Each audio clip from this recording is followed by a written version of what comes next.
ਤੇ ਅਗਲੀ ਖਬਰ ਦੇ ਵੱਲ ਵਧੀਏ ਸ਼ਰਮਾ ਜੀ, ਆਪਾਂ ਗੱਲ ਕਰੀਏ ਬੇਰੁਜ਼ਗਾਰਾਂ ਦੀ।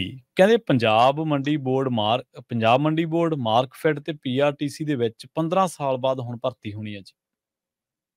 ਬਿਲਕੁਲ ਜੀ, ਇਹਦੇ ਵਿੱਚ ਕੋਈ ਸ਼ੱਕ ਨਹੀਂ। ਪੰਜਾਬ ਦੇ ਜਿਹੜੇ ਬੋਰਡ ਕਾਰਪੋਰੇਸ਼ਨ ਨੇ, ਹਾਂਜੀ, ਉਹਨਾਂ ਦੀ ਹਾਲਤ ਖਾਸੀ ਪਤਲੀ ਪਹਿਲੀਆਂ ਸਰਕਾਰਾਂ ਨੇ ਕੀਤੀ ਆ। ਖਾਸ ਕਰ ਅਕਾਲੀਆਂ ਤੋਂ, ਜਿਨ੍ਹਾਂ ਤੋਂ ਉਮੀਦ ਸੀ, ਉਹਨਾਂ ਨੇ ਇਹਨਾਂ ਕਾਰਪੋਰੇਸ਼ਨ ਬੋਰਡਾਂ ਦੀ ਦੁਰਵਰਤੋਂ ਬਹੁਤ ਦੱਬ ਕੇ ਕੀਤੀ, ਆਪਣੇ ਹਿੱਤਾਂ ਲਈ ਬਹੁਤ ਕੀਤੀ।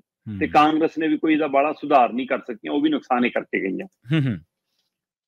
ਹੁਣ ਵਾਲੀ ਸਰਕਾਰ ਫਾਇਦਾ ਕਰੂ ਨੁਕਸਾਨ ਕਰੂ ਇਹ ਤਾਂ ਬਾਅਦ ਦੀ ਗੱਲ ਆ। ਫਿਲਹਾਲ ਇੱਕ ਰਾਹਤ ਵਾਲੀ ਖਬਰ ਜ਼ਰੂਰ ਆ ਕਿ ਇਹਨਾਂ ਵਿਭਾਗਾਂ ਦੇ ਵਿੱਚ ਕਿੰਨੀਆਂ ਪੋਸਟਾਂ ਖਾਲੀ ਪਈਆਂ ਨੇ। ਸਮਾਂ ਦਰ ਸਮਾਂ ਬੰਦੇ ਰਿਟਾਇਰ ਹੁੰਦੇ ਗਏ, ਪਰ ਉਹਨਾਂ ਦੇ ਨਵੀਂ ਭਰਤੀ ਨਹੀਂ ਹੁੰਦੀ ਸੀ, ਜਿਹਦੇ ਕਾਰਨ ਕੰਮਕਾਰ ਪ੍ਰਭਾਵਿਤ ਹੁੰਦਾ ਸੀ। ਤੋ ਇੱਕ ਪਹਿਲ ਕਦਮੀ ਨਜ਼ਰ ਆਉਂਦੀ ਹੈ ਕਿ ਚੰਗਾ ਕਦਮ ਨਜ਼ਰ ਆਉਂਦਾ ਕਿ ਹਾਂ ਭਾਈ ਇੱਥੇ ਹੁਣ ਭਰਤੀ ਹੋਊਗੀ ਤੇ 15 ਸਾਲਾਂ ਬਾਅਦ 6300 ਦੇ ਕਰੀਬ ਪਹਿਲੇ ਪੜਾਅ 'ਚ ਉਹਦੇ ਭਰੇ ਜਾਣੇ। ਅਸਲ 'ਚ ਜਿਹੜੇ ਪੰਜਾਬ ਦੇ ਬੋਰਡ ਕਾਰਪੋਰੇਸ਼ਨ ਨੇ, ਉਹਨਾਂ ਦੇ ਵਿੱਚ ਜਿਵੇਂ ਮੰਡੀ ਬੋਰਡ ਆ, ਮਾਰਕਫੈਡ ਆ, ਪਨਸਪ ਆ, ਫਿਰ ਪੀਆਰਟੀਸੀ ਆ, ਫਿਰ ਪਨਬਸ ਆ।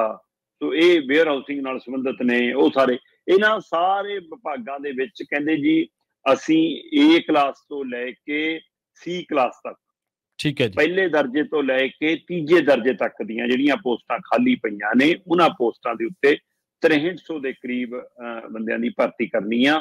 ਸੋ ਇਸ ਨੂੰ ਧਿਆਨ 'ਚ ਰੱਖਦਿਆਂ ਪੰਜਾਬ ਸਰਕਾਰ ਨੇ ਇੱਕ ਪਹਿਲ ਕਦਮੀ ਕੀਤੀ ਔਰ ਆਉਂਦੇ ਦਿਨਾਂ 'ਚ ਇਹਦੇ ਇਸ਼ਤਿਹਾਰ ਸਾਹਮਣੇ ਆ ਸਕਦੇ, ਇਹਦੀਆਂ ਤਜਵੀਜ਼ਾਂ ਸਾਹਮਣੇ ਆ ਸਕਦੀਆਂ ਨੇ। ਹਾਂ, ਇਸ ਤੋਂ ਬਾਅਦ ਫਿਰ ਚੌਥਾ ਦਰਜਾ ਮੁਲਾਜ਼ਮਾਂ ਦੀ ਭਰਤੀ ਲਈ ਵੀ ਤਿਆਰੀ ਆ। ਸੋ ਬਿਲਕੁਲ ਜੀ, ਇਹਦੇ ਵਿੱਚ ਪੋਸਟਾਂ ਬਹੁਤ ਖਾਲੀ ਨੇ। ਇਹ ਨਹੀਂ ਹੈ ਕਿ ਕੋਈ ਨਵੀਆਂ ਪੋਸਟਾਂ ਕ੍ਰੀਏਟ ਕੀਤੀਆਂ ਨੇ, ਕੋਈ ਨਵੀਆਂ ਨੌਕਰੀਆਂ ਪੈਦਾ ਨਹੀਂ ਕੀਤੀਆਂ ਜਾ ਰਹੀਆਂ, ਪਰ ਪਹਿਲਿਆਂ ਨੇ ਭਰਤੀ ਵੀ ਨਹੀਂ ਕੀਤੀ ਸੀ ਨਾ ਖਾਲੀ ਥਾਵਾਂ ਤੇ। ਸੋ ਇਸ ਲਈ ਇਹ ਪਹਿਲ ਕਦਮੀ ਤਾਂ ਕਾਬਲੇ ਤਾਰੀਫ ਬਣਦੀ ਆ ਨਾ ਕਿ ਹਾਂ ਅਗਲਿਆਂ ਨੇ ਪਹਿਲ ਕਦਮੀ ਕੀਤੀਆਂ, ਖਾਲੀ ਪੋਸਟਾਂ ਵੀ ਭਰਨੀਆਂ ਸ਼ੁਰੂ ਕੀਤੀਆਂ।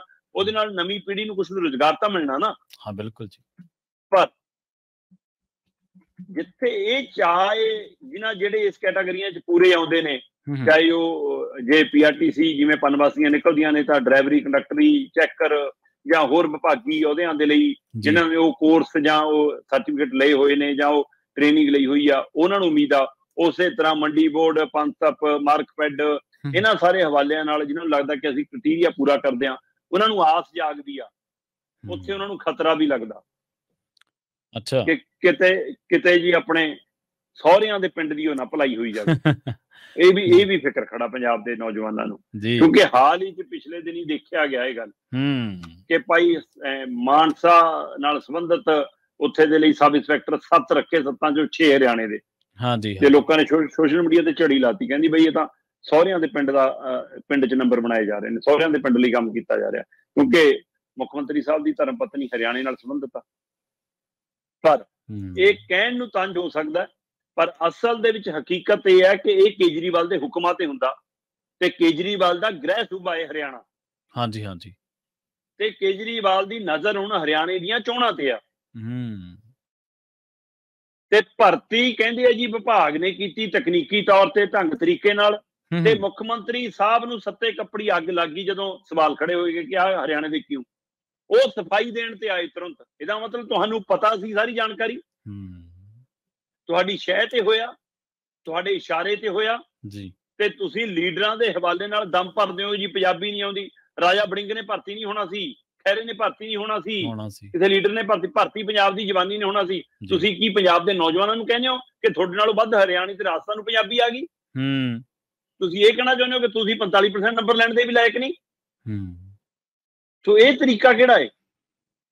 ਸੋ ਇਸ ਹਵਾਲੇ ਨਾਲ ਇੱਥੇ ਇੱਕ ਆਸ ਜਾਗਦੀ ਆ ਕਿ ਸਰਕਾਰ ਇੱਕ ਚੰਗਾ ਕੰਮ ਕਰਨ ਚੱਲੀ ਆ। 15 ਸਾਲਾਂ 'ਚ ਜਿਹੜੀ ਭਰਤੀ ਨਹੀਂ ਹੋਈ, ਜਿਹੜੇ ਅਕਾਲੀ ਕਾਂਗਰਸੀਆਂ ਨੇ ਕੀਤੀ, ਉਹ ਆਪ ਕਰਨ ਲੱਗੀ ਆ। ਪਰ ਉੱਥੇ ਖਤਰਾ ਕਿਉਂ ਜਦੇ ਚਰਚਾ 'ਚ ਆ ਜਾਂਦਾ ਕਿ ਭਾਈ ਭਰਤੀ ਤਾਂ ਰਾਜਸਥਾਨ, ਹਰਿਆਣੇ ਤੇ ਹਿਮਾਚਲ ਵਾਲਿਆਂ ਦੀ ਹੋਣੀ ਆ, ਪੰਜਾਬ ਵਾਲਿਆਂ ਦਾ ਨਾ ਹੀ ਹੋਣਾ, ਚਿੱਠੀ ਉਹ ਪੰਜਾਬੀ 'ਚ ਆਉਣੀ ਆ। ਕਾਰਨ ਆਪਾਂ ਪਹਿਲਾਂ ਕਿੰਨੀ ਵਾਰ ਗਿਣਾ ਚੁੱਕੇ ਹਾਂ। ਜਿਹੜੇ ਵੀ ਵਿਭਾਗ 'ਚ ਅੱਜ ਦੀ ਤਰੀਕ 'ਚ ਪੁਲਿਸ 'ਚ ਦੇਖ ਲਿਓ, ਅੱਜ ਦੀ ਤਰੀਕ 'ਚ ਬਿਜਲੀ ਵਿਭਾਗ 'ਚ ਦੇਖ ਲਿਓ, ਅੱਜ ਦੀ ਤਰੀਕ 'ਚ ਮਾਸਟਰਾਂ 'ਚ ਦੇਖ ਲਿਓ, ਅੱਜ ਦੀ ਤਰੀਕ 'ਚ ਹੋਰ ਵਿਭਾਗਾਂ 'ਚ ਦੇਖ ਲਿਓ, ਜਿਹੜੀਆਂ ਵੀ ਖਾਲੀ ਪੋਸਟਾਂ ਭਰੀਆਂ ਨੇ, ਨਵੀਂ ਕੋਈ ਨੌਕਰੀ ਪੈਦਾ ਨਹੀਂ ਹੋਈ ਪੰਜਾਬ 'ਚ ਜੀ। ਖਾਲੀ ਪੋਸਟਾਂ ਭਰੀਆਂ ਨੇ ਆਮ ਆਦਮੀ ਪਾਰਟੀ ਨੇ 1.5 ਸਾਲ 'ਚ। ਉਹ ਜਿੰਨੀਆਂ ਪੋਸਟਾਂ ਭਰੀਆਂ ਨੇ, ਬਹੁ ਗਿਣਤੀ ਰਾਜਸਥਾਨ ਨੂੰ, ਹਰਿਆਣੇ ਨੂੰ, ਹਿਮਾਚਲ ਨੂੰ, ਦਿੱਲੀ ਨੂੰ ਜਾਂ ਹੋਰਨਾਂ ਵੀ ਕੋਈ ਸੂਬਿਆਂ ਦੇ ਮੁੰਡਿਆਂ ਨੂੰ ਤੇ ਕੁੜੀਆਂ ਨੂੰ ਮਿਲੀ ਆ। ਪੰਜਾਬ ਉਹਨਾਂ 'ਚ ਖਾਲੀ ਸਾਬਤ ਹੁੰਦਾ ਜਾ ਰਿਹਾ। ਇਹੀ ਫਿਕਰ ਬੋਰਡ ਕਾਰਪੋਰੇਸ਼ਨਾਂ 'ਚ ਖੜਾ ਕਿ ਕੀ ਇਹ 6300 ਦੀ ਭਰਤੀ ਚੋਂ 6000 ਵੀ ਬੰਦਾ ਪੰਜਾਬ ਦਾ ਹੋਊਗਾ ਜਾਂ ਫਿਰ ਇਹ 'ਚ ਬਹੁ ਗਿਣਤੀ ਬਾਹਰ ਲਿਆਉਣਗੇ, ਫਿਕਰ ਖੜਾ। ਵੈਸੇ ਤਾਂ 6300 ਦੇ 6300 ਪਹਿਲ ਪੰਜਾਬ ਦੀ ਬਣਦੀ ਹੈ। ਬਿਲਕੁਲ ਬਣਦੀ ਹੈ, ਕਿਉਂ ਨਹੀਂ ਬਣਦੀ। ਸੂਬਾ ਸਾਡਾ, ਖਜ਼ਾਨਾ ਸਾਡਾ, ਟੈਕਸ ਪੇਅਰ ਅਸੀਂ, ਸਰਕਾਰ ਸਾਡੀ, ਸਾਡੇ ਜਨਾਬ ਨਾਲ। ਜੇ ਪੰਜਾਬ ਦੇ ਖਜ਼ਾਨੇ ਤੋਂ ਬਾਹਰ ਲਿਆ ਕੇ ਜਹਾਜ਼ ਉਡਾ ਸਕਦੇ ਆ, ਹਾਂਜੀ, ਬਾਹਰ ਲਿਆ ਕੇ ਨੌਕਰੀਆਂ ਨਹੀਂ ਲੈ ਸਕਦੇ, ਐਂ ਹੋਊਗਾ ਬਦਲਾਅ ਤਾਂ ਇਸੇ ਨੂੰ ਕਹਿੰਦੇ ਆ। ਸ਼ਰਮਾ ਜੀ, ਤੁਸੀਂ ਸ਼ੁਰੂਆਤ ਸਰਕਾਰ ਦੀ ਸਲਾਹ ਤੋਂ ਕੀਤੀ ਸੀ, ਪਰ ਸਰਕਾਰ ਦਾ ਚਿੱਠਾ ਸਾਰਾ ਕੱਚਾ ਖੋਲ ਕੇ ਰੱਖਤਾ ਕਿ ਵਾਕਈ ਬੇਸ਼ੱਕ ਕਦਮ ਸ਼ਲਾਘਾਯੋਗ ਆ, ਪਰ ਕਿਉਂਕਿ ਪੁਰਾਣੇ ਪੱਟੇ ਕਦਮ ਕੁਝ ਸ਼ੱਕੀ ਰਹੇ ਆ, ਇਸ ਕਰਕੇ ਇਹਦੇ 'ਚ ਵੀ ਸੰਭਾਵਨਾ ਤੋਂ ਭੱਜਿਆ ਨਹੀਂ ਜਾ ਸਕਦਾ। ਬਿਲਕੁਲ।